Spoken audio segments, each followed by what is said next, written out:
Voici une vidéo sur la correction de l'expérience de Lavoisier, l'exercice 35, page 27, sur le premier chapitre de la spécialité physique-chimie. Alors, sur cet exercice, vous voyez d'abord une photo de Lavoisier, avec sa célèbre expérience qui lui a permis de trouver les compositions de l'air, à savoir le dioxygène et le diazote.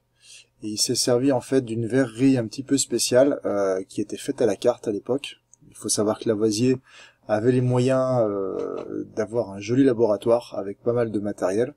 Et c'est grâce à sa fortune qu'il a réussi à développer ses connaissances et avec le matériel à pouvoir avoir des résultats intéressants. Je vous conseille d'aller voir un petit peu plus en détail son expérience, qui se trouve sur ce site par exemple, qui est fis.free.fr, où vous avez l'expérience au complet, où Lavoisier fait bouillir le mercure. Alors le mercure, je rappelle que c'est un métal, mais qui est liquide à température ambiante. C'est assez rare. C'est un des seuls métaux liquides à température ambiante.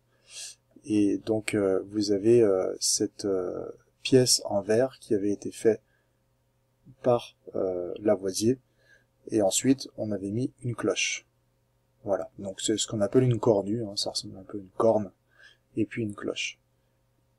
Et puis on voit ensuite que 12 jours plus tard, le mercure se recouvre d'une couche rouge. Donc là, Lavoisier se pose des questions sur la provenance de cette couche rouge.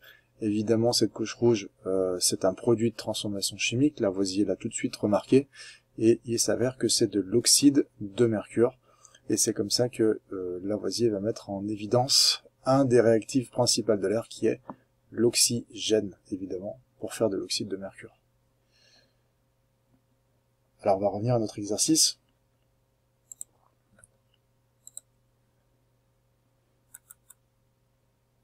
Alors, sur cet exercice, on parle en onces. On vous dit qu'un once, c'est 30,56 grammes à l'époque. Et puis on parle aussi en pouces cubiques, c'est une unité de volume qui fait à peu près 20 ml, 19,8 ml. On parle aussi en grains, donc 53,3 mg. Donc ici, il y aura pas mal de conversions à faire. Voilà. Donc il fait bouillir 4 onces de mercure, donc 4 onces, ça va nous faire 4 x 30,56, 4 x 3, 12, à peu près 120 grammes de mercure, dans 50 pouces cubiques d'air. Et donc, comme on l'a vu sur le site internet précédent, au bout de 12 jours, il récupère 43 pouces cubiques d'air. Donc, il remarque qu'il y a beaucoup moins d'air à l'intérieur de la cloche, puisque forcément, une partie de l'air, qui est le dioxygène, s'est consommée, a disparu et s'est transformé. Et on retrouve le solide rouge. Donc, l'oxyde de mercure, la formule chimique, c'est HGO. Atome de mercure et atome d'oxygène. Voilà. Expliquer la diminution du volume d'air. Donc là, on a déjà un petit peu expliqué. Donc le volume d'air diminue car le dioxygène gazeux, il a réagi. Et donc forcément, il y a moins de place dans la cloche à la fin. Alors la transformation chimique, il faut d'abord écrire l'atome de mercure plus la molécule de dioxygène. En général, on met toujours les états physiques, donc S comme solide et G comme gaz. On va mettre une flèche pour dire donne, et puis on va écrire HGO, l'oxyde de mercure, qui est solide puisque c'est une poudre rouge. Et ensuite, il ne faut pas oublier d'équilibrer, donc on va mettre un 2 pour 2 atomes, et surtout parce qu'ici on a 2 atomes d'oxygène dans la molécule, et donc le 2 qui va aller à la fois sur Hg et à la fois sur oxygène. Ensuite, on vous demande de calculer la quantité de matière de dioxygène disparue. On va partir du volume de dioxygène. Donc le volume, on va partir du volume initial moins le volume restant. Donc finalement, on a 7 pouces cubiques, ce qui nous fait, avec la conversion des millilitres, 138,6 millilitres de dioxygène disparu. Et cette fois-ci, on va prendre la formule avec le volume molaire, puisqu'on parle de gaz, et donc on va prendre le volume du gaz sur le volume d'une mole de gaz, donc ici une mole de dioxygène qui est égal à 24 litres par mol.